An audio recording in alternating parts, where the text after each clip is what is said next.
welcome to my YouTube channel. Let me introduce myself. So before I'm anything, I'm a mother. This is Booga, the youngest of the bunch. He's 6 years old, autistic, and nonverbal. I call him Sugar Bear. And even though Booga is nonverbal, he communicates with me in his own way that only me and him know. And this right here is Bubba, my 10-year-old. He has personality out of this world.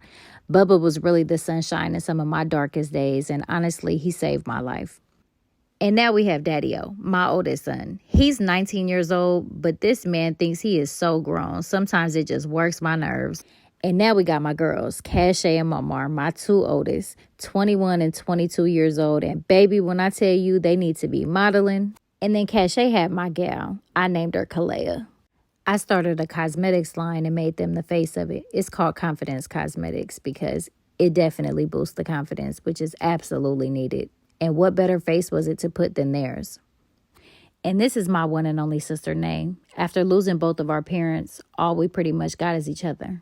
Now, I'm sure if you've been around for a while, you've probably noticed that for the most part, I'm pretty private with my personal life. But I figured since y'all been rocking with me for a while, it's only right that I share a little piece of my world with you guys. A lot of y'all always ask me how I'm able to give such good advice on so many different topics. Well, the truth is, I've been through a lot of shit in life. So honestly, when I'm talking to you guys, most of it is just coming from my own personal experience. Some of it which I had to learn the hard way. And although I may not always have made the best choices in life, I did what I needed to do for me, and that was to survive. And one thing I always tried to do was learn something from every single experience, whether it was good, bad, ugly, traumatizing. I just made sure I learned from it. And that's how I'm able to give you guys the advice that I give you. And what a lot of you may not know is that I grew up in the system. I spent a pretty good chunk of my childhood in different facilities, which led to me starting this, against all odds. This is my number one passion, to be able to provide resources to felons and different people that come from the same type of background that I did. I wanted to be everything that I once needed, which was guidance. You see, the system has a funny way of telling us everything that we're supposed to do, but they never tell you what to do when you don't have any other options. They don't really know what it's like to be in survival mode.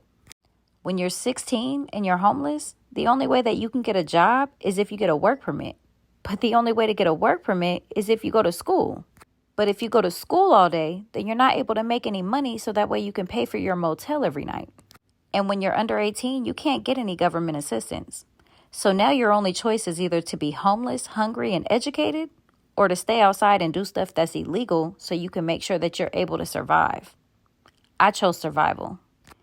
And although my road was a little bit more rough, I never lost my voice. After getting shot and stabbed and locked up, I'm still here. And now I'm able to help guide anybody else that might need the same help that I once needed. Because I remember what it was like when nobody could give me direction and nobody had the answers that I was looking for. I am that little girl that kept fighting, and I never gave up, no matter how tired I was. And they all counted me out and thought that I would grow up to be nothing but trouble.